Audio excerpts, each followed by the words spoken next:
brothers and sisters. Welcome to the Son of the North podcast. I am your host Rex, serving as your guiding light through the darkness of this age. I hope you have all had a wonderful week so far, and hopefully the gods have blessed you in all of your endeavors. Sunday is finally here, a day for rest and self-reflection, and I am honored that you have taken the time out of your day to listen to my words. I hope that this podcast can offer you a momentary escape from the soul-crushing insanity of the Kali Yuga. This is the first episode of the Son of the North podcast, so our program today is going to be a little different. Consider me a brother or a close friend offering you guidance during these trying times. You know, this might be hubristic of me, but I would like you, my listeners, to think of me as the Lord Krishna to your Arjuna. To help us grow closer, I'm going to tell you today about my story, about how I came to know the ancestral gods of our people. Like the wheels of a great chariot, time spins ever forward. So let's get started. As I stated before, my name is Rex. I am primarily of Norman and Anglo-Saxon descent. My ancestors served as soldiers for the British Army as far back as I can trace.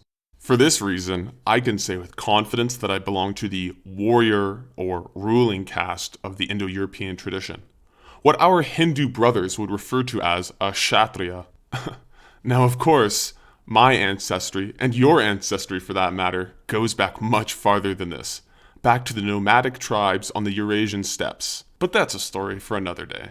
In the service of their liege, my forefathers were sent to the very ends of the earth to conquer and settle new lands. In the words of our good friend Survive the Jive, very Indo-European. Save for a brief stint fighting the Matabele in what was to become Rhodesia, my ancestors were primarily sent to Canada, that frozen land so reminiscent of our ancient homeland, to help facilitate the British Empire's expansion.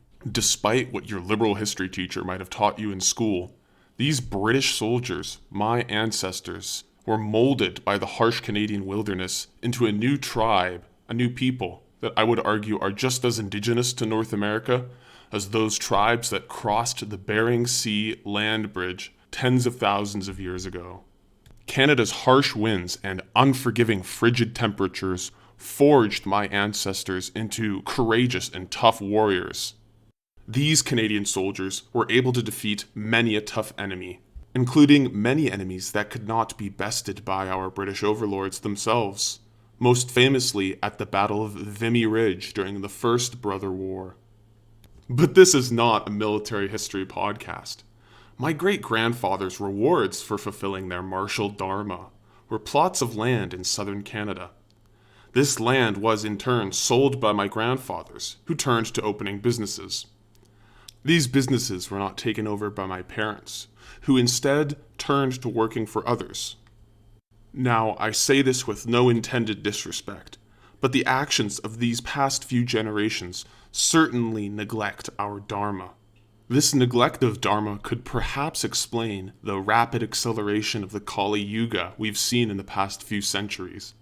My story begins several years before the turn of the new millennium, born into a Canada merely a husk of its former glory. After all, what is a colony without its empire? While Canadian society was in its death throes, the land itself and its phenomenal beauty and majesty remained. Growing up, I could always be found outside, playing in the dirt. I was a curious child with an active imagination, investigating my surroundings, and role-playing as a hero of old, slaying dragons. I was raised as an Anglican Christian, though my parents were not very devout or observing. We would go to church on some Sundays and usually on Christmas and Easter. Theology never piqued my interest growing up, but I became fascinated by the mythology of the Bible and by Christian ritual. As I grew older, I became more devout in my Christian beliefs. I entered into high school a devout Christian, and it was here for the first time that I became aware of the scheming and machinations of the agents of Kali. I was proud of my history, my ancestors, and their efforts to thrive in the new land they were sent to. But my teachers and pastor alike told me that to feel this way was a sin, that my ancestors, and by association myself, were inherently bad. These teachings confused me. If my ancestors were so bad, then why were the fruits of their labors so sweet? Why should I not feel pride in my own accomplishments? Furthermore, why should I prostrate myself to those who leech off of my ancestors' accomplishments while simultaneously spitting on their name? In time, I grew spiteful to teacher and pastor alike. I turned to the Bible, that cradle of Protestantism, only to find more teachings of self-loathing in the praising of weakness. I loathed weakness and inaction, and in time I felt distant from the Christianity I was raised into. Like many who are sent down this path by the gods, I became a jaded youth, thinking of myself as a tormented genius in the way that many a naive youth does. I came to believe in the tenets of nihilism. I believed that nothing mattered and that the strong faced no moral or spiritual penalties for taking what they wished. This too was a dark and incorrect path, but don't worry, I wouldn't stay like this for long. My fascination with history and my forefathers eventually drove me to enroll in an international study program in Europe. It was here that the corrupting touch of the Kali Yuga became even more clear to me, as I saw cities, once seats of powerful empires and noble dynasties, crumbling at the seams. This experience was powerful, and I reflected upon it deeply. My journey down the long and arduous path that the gods had fated for me began one day in late August of 2014. I found myself in Rome, that great and eternal city on the Tiber, visiting the Pantheon with some of my classmates. Now, if you're not familiar with the Pantheon, it is a large circular temple built to house all of the pagan gods of imperial Rome. Following the Western Roman Empire's collapse early in the medieval period, it was converted into a Catholic church. The Pantheon is known for its phenomenally large domed roof, which at the time was an architectural and engineering marvel. A circular skylight lies at the center of this roof, which shines light into the temple, creating a very radiant and glorious effect. While my classmates were sneaking photos of the Catholic idols in the temple, I was closely admiring the fantastical dome architecture.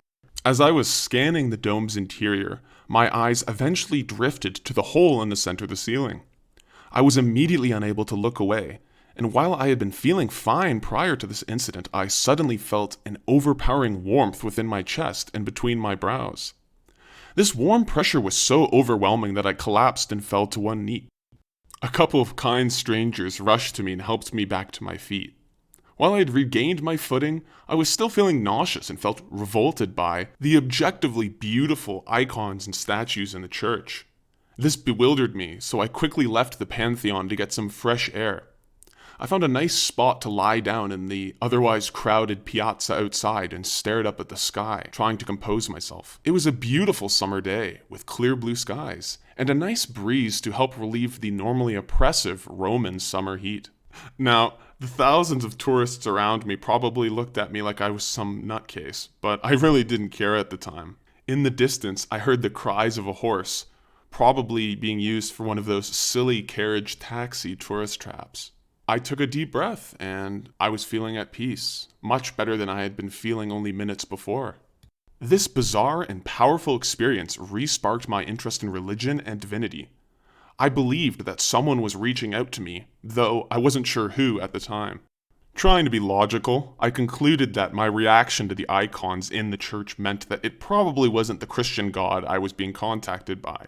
Yet, I haven't felt violently ill around Christian idols ever since. I thought long and hard about it, but by the end of the summer, I was still left perplexed. In search of some answer, I started reading a wide variety of different religious texts. I first read the Quran simply because it was easy to get, but I quickly realized that this was not the divinity I was looking for and lost interest.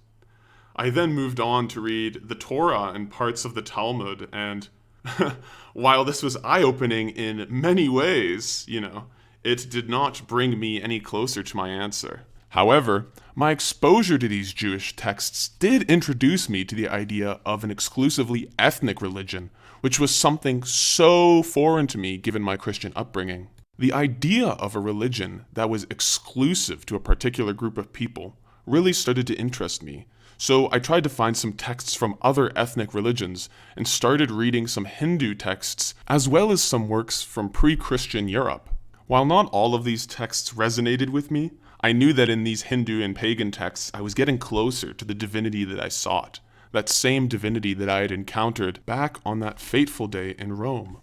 I continued with my research and readings, and discovered that 3 texts in particular evoked something within me, a sort of warmth similar to that I had experienced back in the Pantheon. These stories were the Ramayana, or Ram's Journey in English, Beowulf, an Anglo-Saxon poem from the Migration period, and the Aeneid, the masterpiece of the Roman poet Virgil. Honestly, each of these epic poems is a phenomenal work, and they could each warrant an episode in their own right, but for our purposes today, Uncle Rex is going to give you a little bit of a crash course. Each of these epics tells the story of a mortal man of a noble bloodline. These men were heroes in the truest sense, exiled from their homelands and forced to rise to the challenge, to conquer their adversaries and create a brighter future for their people. Each of these heroes was dauntless and celebrated for his strength, honor, and great achievements in life. Reading the stories of these 3 mortal heroes made me feel closer to the divine than I had ever felt from hearing the stories of Christ's miracles. I felt a personal connection to each of them. Was I not also a son of noble blood, staring down the decline of my homeland? Could I similarly rise to the challenge and change fate? Could I create a brighter future for my people? I yearned to know more about these heroes and of the many gods that helped them on their journeys. It became clear to me that if I sought glory in life, I should try and emulate these heroes. And yet I was perplexed by this experience. Sure, Beowulf shared my Anglo-Saxon heritage, but Aeneas was foreign and Ram even more so. There was some mystical power to these ethnic religions, and yet my first contact with the divine had been in Rome, a land utterly foreign to me. Simply put, I didn't understand why these ethnic Italian and Indian religions were evoking this response from within my being. I longed for divine revelation, something that would clear this confusion from my heart. My travels in Europe and my growing interest in archaeology afforded me the opportunity to visit many ruined places of pagan civilization. In particular, visits to the Bronze Age sites of Mycenae in Troy, the former home of Aeneas, evoked a deep spiritual response within me. This made me happy but did nothing to ease my confusion. After all, how could these sites of 2 rival peoples make me feel close to the gods of my own people? At the time, I knew I needed to pursue an answer to this question. I returned home to Canada to enroll in university and decided to major in religious studies in hopes of finding an answer. Now, I know what you're thinking. Oh, religious studies, wow, it must be super employable, right? Yeah, of course not. But at the time, I could care less. I mean, solving this mystery was my life's focus. During these years, I learned much about the power and motivating potential of faith, how necessary it was and still is to the human experience. During my undergraduate career, I had many great professors, and I'm eternally grateful for their wisdom and guidance. Now, of course, my scholarly focus was centered around Hinduism and polytheism in general.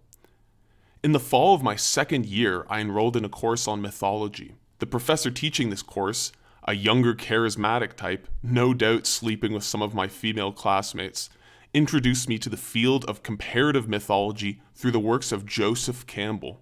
A truly brilliant man, Campbell's The Hero with 1,000 Faces offered me a glimpse of the solution I sought. He argued that Beowulf, Ram, Aeneas, and many other pagan heroes were archetypal, for their adventures all shared a similar narrative structure. In short, Campbell argued that these heroes captivate us so much because their stories invoke something deeply primal within the collective human unconscious. This is definitely another one of those cases where the work itself deserves an episode of its own. But this episode is about helping you to understand my thought process, not Campbell's, so we'll move on. His theories somewhat explained my attraction to these myths, but his explanation alone was not satisfactory enough. It did not explain the spiritually overwhelming sensation that these 3 myths evoked within me. Furthermore, it couldn't explain why certain heroes' journey myths, such as that of Mayan or Bantu heroes, did not create similar feelings within me. I began to read the works of different scholars to seek answers, most notably Mircea Eliade and George Dumézil. A contemporary of Campbell, Eliade argued that myths allow their believers to immerse themselves in the story as a participant.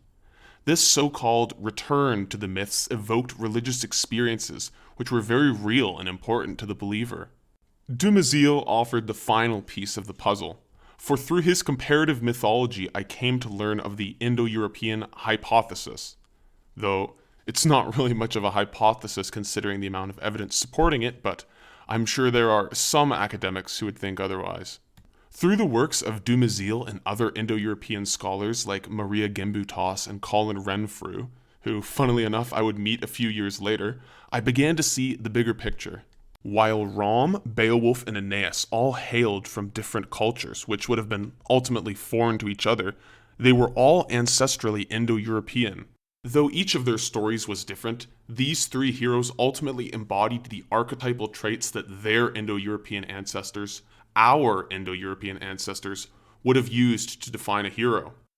By engaging with these myths, all of us descending from Indo-European blood are able to evoke and emulate these heroic qualities that enabled our ancestors to spread across the known world and carve their names in the tablets of history. Who then was the deity whose presence I had felt in Rome? With more research, it became clear to me. The gods who had helped each of these heroes were merely different cultural interpretations of the same ancient Indo-European deities. Zeus, Jupiter, Indra, Thor, Perun, Poseidon, all were different incarnations of the same god, Dios Pater. I became engrossed in this newfound revelation. The Ramayana and the Aeneid were no longer foreign texts, or rather, they never were. As a scholar of religion, I could sense the innate power and potential that our people could tap into if we could reignite our ancient Indo-European religious traditions. Then it occurred to me, why was nobody else talking about this? Of course, I was wrong and other people were talking about this. Around this time, I became aware of the works of Thomas Rousel, who many of you know has survived the jive. His excellent research and documentaries furthered my knowledge of our ancestral traditions, and I sincerely recommend that you check out his work if you haven't yet, for he beautifully explains our traditions in more depth than I could ever hope to accomplish.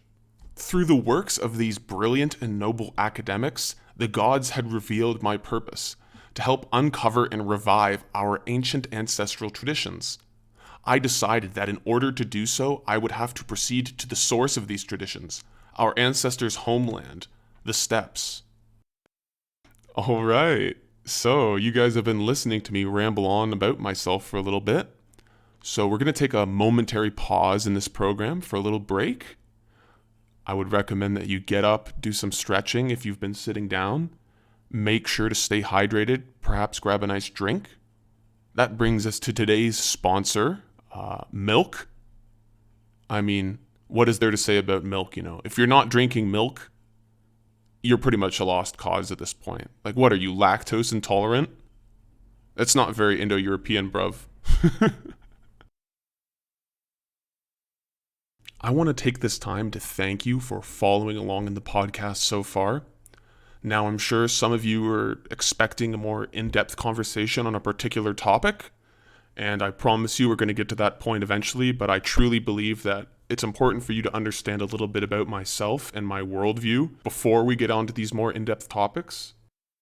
I might as well use this time to also discuss the upcoming schedule for the podcast in the next few weeks. Now, this episode should be coming to you guys on Sunday, April 25th, and I'm hoping by next week or the week after that, we can have our first guest episode with, you guys are going to love him. He's an absolute riot, brilliant guy and right up there with the memery, but I'm hoping to have the Chad Pastoralist on the show. We're going to have lots of fun. It's going to be a bit more casual vibe for the podcast, and hopefully we're going to talk about some esoteric themes. He was telling me that he wanted to talk a little bit about rune reading and qigong, and I think that's going to be just a brilliant show. You guys are really in for a treat, so yeah, I hope you're looking forward to that. Now that you've had some time to grab some milk and horse meat, and now that I have your attention again, let's get on with the show. Having been blessed with a sharp intellect, a strong work ethic, and a good memory, success in my studies came easily to me. To pursue my destiny, I enrolled in a master's program studying archaeology at the University of Cambridge. Now, given my newfound worldview, I had to admit that book research was largely a matter assigned to the priestly caste, and I always enjoyed labor that was physically and mentally stimulating, so archaeology was the perfect fit. It was here at Cambridge that I was to meet many brilliant people who would help further my understanding of our world and our ancestral gods, most notably the Right Honorable Colin Renfrew. But perhaps most importantly, it was here that I was able to meet my soulmate, a sweet and brilliant linguistics student from the Italian Alps. Her support in my journey thus far has been invaluable, and I'm really looking forward to the day where we can settle down and build our family together. Like Survive the Jive, it was during my master's program in England that I became exposed to the forces that sought to cover up and spread lies about our people's ancient heritage, history, and our gods. With Cambridge University being one of the breeding grounds for the next generation of global elite, I found myself in the proverbial belly of the Kali Yuga beast. Everything, including our Indo-European ancestors and the plethora of evidence that confirms their existence, was on the chopping block. Even Renfrew, with his numerous accolades and years of experience, was dismissed as a politically incorrect relic of the past by many younger, self-loathing academics within my department. Being surrounded by this darkness and these mouthpieces of the Kali Yuga would break many a man's soul. But I was determined to, quite literally, uncover the truth about our ancestors. I aimed to become an expert in steppe archaeology and planned to travel to Mongolia to take part in some burial mound excavations there. I hoped that the connections I would make here would get me jobs on the more prestigious steppe sites, those of our most ancient Indo-European ancestors. As fate would have it, the gods decided that this was not the path to the answer I sought. A certain virus arose in China around the time I was about to head out for my excavation, and this halted my plans to work on the Eurasian steppe. All opinions on this topic aside, the gods had closed the path of scholarship to me, and I was quite aware of that. I ended up submitting a successful dissertation and was awarded my master's degree, but the vitriol I had experienced through academia politics left a bad taste in my mouth. This was perhaps for the best, for a warrior's dharma is through action, not research. The gods had made it quite clear that pursuing a doctorate and the penniless life of a scholar was not my duty. A Kshatriya should support and protect his family and tribe and build up his people. I desired to build a family with my woman, after all, and I would have to provide for that family. Action, not thought, was my spiritual duty. Having some spare time after completing my dissertation, I decided to visit Sutton Hoo, that infamous burial ground of my royal Anglo-Saxon forefathers, which was conveniently located a short distance northeast of Cambridge. With a copy of Beowulf gifted to me by my love in my hand, I arrived in nearby Melton via train on one warm and sunny August day. Crossing the nearby Deben River, I walked in pilgrimage uphill to this hallowed ground. With the sun, that all-seeing eye of Dios, shining down on me, I sat on a bench in front of King Redvald's barrow and read Beowulf aloud. I attracted a crowd of elderly tourists who, funnily enough, were the only guests not scared of coronavirus. Seeing as I took a course on Sutton Hoo and other Anglo-Saxon archaeological sites during my time at Cambridge, I happily answered their many questions about the site. I remember one woman had asked me about the significance of King Redvald being buried alongside a boat, to which I explained that it represented our ancestors' voyage across the North Sea to conquer the crumbling Roman and Celtic regime in the British Isles. I also explained to her the custom's connection to more ancient Indo-European burial mound practices, but she probably didn't understand much of this last part. Nonetheless, she thanked me before her pensioner husband could call her away. I reckon after a few hours in the hot sun, he was probably really fiending for a pint at the nearby pub. Anyway, I found myself alone again, and I decided to pour out some local cider that I had brought as an offering to my interred ancestors. The sun had begun its decline in the sky, and a soft breeze blew. At this moment, I could feel that same flame in my chest that years ago had set me down this path back in Rome. "And where will you be buried, my son?" I had heard a powerful but soothing voice say this. I turned around to answer, only to find that I was still by myself. Finally, I had received the sign that I had been looking for. I had understood that cryptic clue clearly. These men received these magnificent tombs as a result of their works for their peoples. They lived harsh lives, protected their tribes, and carved out for their descendants a new fate from the ashes of civilization. I had been anointed to do the same, and I was determined to try and bring us back to our origins. At that moment, I had decided to return back to the land of my birth, home to Canada. I knew that I would not find the answers I sought living amongst the hedonistic peasantry who dwell in the crumbling urban civilization. And so, I sought to create a life far away from civilization in my nation's western expanses. Surely, if our forefathers were able to change history as a result of their harsh life on the steppes, then myself and the tribe I would spawn could do the same. If I was to forge a new tribe, a new destiny for my descendants, I would have to take action and fast. I landed a job as an archaeology consultant in an area of Canada that lies between the northeastern Rocky Mountains, the cold, vast expanses of the Canadian prairie steppe, and Canada's unforgiving taiga forests. Surely, if there was any climate to bring forth a new hardy tribe, then this was the place.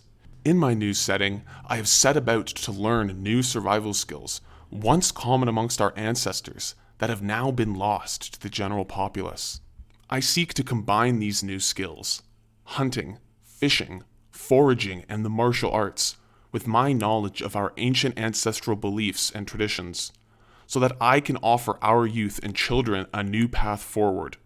I am the Son of the North, and I hope that you continue to join me as I strive forward on my journey.